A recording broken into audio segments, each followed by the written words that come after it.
Imagine walking through a quiet forest at dusk, the sun just peeking through the canopy, when out of the corner of your eye, you spot it, a glass bottle, its neck wedged precariously onto the end of a gnarled branch, glittering like a jewel in the fading light. Maybe it's blue, maybe green, but it's definitely out of place, and you, the intrepid explorer, are left with two choices. Pretend you didn't see it, and hurry along, or stop and wonder, who put this here and why? Well, congratulations. You've just stumbled upon one of the world's oldest forms of supernatural home security. The witch bottle, or, as some call its cousin, the witch ball. Now, before you go chalking this up to some Pinterest-inspired woodland decor, let's set the record straight. These bottles are not meant to hold your artisanal kombucha, nor are they waiting for a message from a stranded romantic. No, these humble vessels have a much more fascinating and, frankly, sassier history. So buckle up, because we're about to dive deep into the swirling, shimmering world of folk magic, hoodoo, voodoo, and the age-old art of keeping bad vibes at bay. First, let's talk about the original witch bottle. These didn't start out as tree ornaments. In fact, their roots go all the way back to 16th century England, when the fear of witches was as common as the rain and twice as inconvenient. Back then, people believed that witches could curse you with a malevolent glare, spoil your milk, or worse, give you a bad hair day that lasted for years. So, in an act of defiant DIY, folks started filling bottles with all sorts of unsavory items: pins, nails, hair, urine. Yes, you heard that right, urine. And then burying them under the hearth or near the threshold. The idea? Trap the witch, or at least her curse, right inside the bottle, kind of like an old-school spam filter, but for evil intentions. The logic was eerily simple. If the witch's magic found its way to the bottle, it would get stuck, tangled in the pins and nails, and have a miserable time trying to escape. Some even thought the bottle would explode if the curse was too powerful. So, an exploding bottle of urine under your house was just part of the charm. Sarcastic as it may sound, these bottles were life and death serious for the people who used them. It was a world where science and superstition danced together in the shadows, and sometimes you just had to fight fire with, well, bodily fluids and rusty metal. But as with all good traditions, witch bottles didn't stay bottled up in Europe.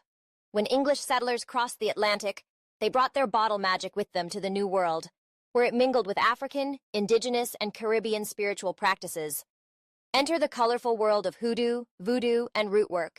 Systems of folk magic where bottles and jars became powerful tools for both protection and persuasion. Here, the bottle's role expanded beyond just trapping curses. It became a vessel for wishes, petitions, and the occasional payback. In hoodoo, for example, the bottle spell, or conjure bottle, is as much about intention as it is about ingredients. Want to protect your home from gossip, jealousy, or nosy neighbors? Fill a bottle with vinegar, hot peppers, nails, and maybe a personal item from your adversary. Then hide it somewhere close to your front door.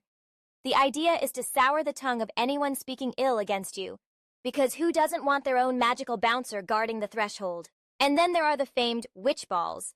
Unlike their bottle cousins, these are typically glass spheres, sometimes hollow, sometimes filled with mysterious substances or vibrant threads. Witch balls first appeared in 18th century England, bright and beautiful enough to catch the eye of both humans and spirits. Hung in windows or from branches, they were said to lure in evil spirits, trapping them in their mesmerizing colors and patterns, like a spiritual bug zapper with better design sense. In the American South, especially in African American communities, you might see bottles, often cobalt blue, adorning the bare branches of crepe myrtles and other trees. These are sometimes called bottle trees, and their origins weave together West African spiritual practices and American folk magic. In these traditions, the bottles are believed to attract wandering spirits at night. The spirits, drawn in by the bottle's colors and shapes, become trapped inside and are destroyed by the morning sun. It's a celestial game of catch and release, with a side of cosmic pest control. Now, let's get a little cheeky. If you think hanging bottles from trees is just an aesthetic choice, consider this.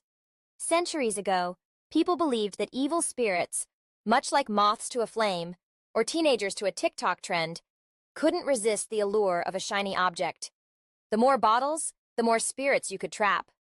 So, if your neighbor's yard looks like a glass recycling center exploded in their front garden, you might want to thank them for taking one for the team. But why blue bottles, you ask? Well, blue has long been associated with protection and the warding off of evil. In West African traditions, blue is the color of water and the sky, both of which are believed to repel spirits. In hoodoo, blue bottles are particularly potent, their color acting as a spiritual shield. Plus, let's be honest, nothing says, "Don't mess with me," quite like a tree full of blue bottles glinting in the sun. Of course, over time, the meaning of these bottles has evolved. In some places, they're seen as quirky yard art, conversation starters for the garden party crowd. In others, they're a living, shimmering testament to the enduring power of folk magic, a reminder that sometimes the best defense against the unknown is a little creativity, a dash of defiance, and maybe a recycled wine bottle or two. So the next time you find yourself wandering beneath a tree bristling with bottles or stumble across a mysterious jar filled with oddities, remember, you're looking at a magical tradition that's traveled continents, crossed cultures, and survived centuries of skepticism, sarcasm, and style changes.